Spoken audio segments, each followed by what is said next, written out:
The worst thing you can do when a predator looks at you is usually the first thing your body wants to do. Run. A mountain lion steps onto the trail. A wolf appears between the trees. A bear lifts its head and stares. Every human instinct screams the same command. Turn around, move fast, get distance, survive. But to a hunting animal, running does not always mean escape. Sometimes it means the decision has already been made for it. Most wild predators do not attack the moment they see a human. They pause. They watch. They measure distance, size, movement, confidence, risk. A predator is not built to be brave. It is built to survive. One broken jaw, one torn muscle, one fight with the wrong animal can mean starvation. So before an attack, there is often a question: is this worth the risk? A standing human is confusing. You are tall. You face forward. You make eye contact. You do not move like deer, rabbits, elk, or livestock.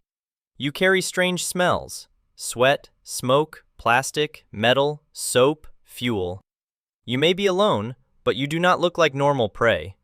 To many predators, a human is not a meal. A human is a problem. But running changes the shape of that problem. The moment you turn away, your body stops sending the signal of threat and starts sending the signal of prey. Your back is exposed. Your movement becomes directional. Your legs create rhythm. Your fear becomes visible. The animal no longer has to interpret a strange upright creature staring at it. Now it sees something moving away, and predators are built to respond to that. Across millions of years, predators learn to notice the animal that breaks from the group, the animal that limps, the animal that bolts, the animal that creates distance in a straight line. Prey does not usually stand calmly and negotiate. Prey runs. That does not mean every predator attacks a running human. Most still do not. But running can change the calculation from "what is that?" to "can I catch it?" Mountain lions show this most clearly. They are ambush predators, built to attack from behind using stealth, timing, and an exposed back. That is why wildlife agencies warn people not to run from a cougar. Running can trigger the chase response, especially if the animal is young, hungry, curious, or already focused. The predator may have been uncertain 1 second earlier. Then the target moved like prey, and uncertainty became pursuit. Wolves are different. They are social predators, more likely to test, follow, circle, and read behavior. A single human standing upright is usually not worth the risk. A group of humans is even less attractive. But panic changes the picture.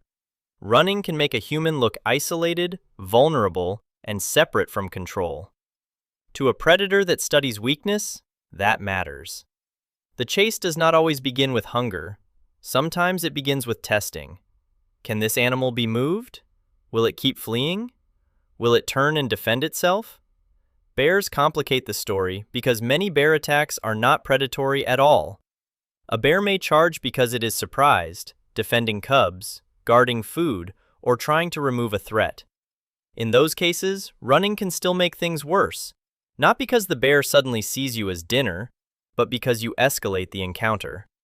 You become motion, you become panic, you become something to stop. And no human can outrun a bear. This is the part people misunderstand. The predator's brain is not asking the same question your brain is asking. You are thinking, "How do I get away?" The animal may be thinking, "Why is it fleeing?" In nature, fleeing is not neutral. It reveals direction. It exposes weakness. It turns a strange encounter into a familiar pattern. This is why the same human can feel different to an animal in 2 different moments. Standing still, facing it, speaking firmly, you may look strange, risky, and hard to classify. Running away, you become simpler. A moving target, a retreating body, a possible chase. Large carnivore attacks on humans are still rare. Studies of attacks around the world show that most encounters never become attacks at all, and many attacks involve special circumstances: surprise, food conditioning, injured animals, defensive mothers, children alone, or risky human behavior. That is what makes running so dangerous.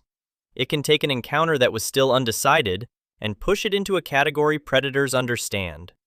Not because wild predators are evil, but because your fear can accidentally speak their language. A deer runs because it is prey. An injured animal runs because it is losing. And when a human runs, for one dangerous second, the human stops looking like the strange animal predators avoid and starts looking like the pattern they were born to follow. So the terrifying truth is not that predators are always waiting to attack. Most are not. The terrifying truth is that your first instinct may be the exact signal that tells them what to do next.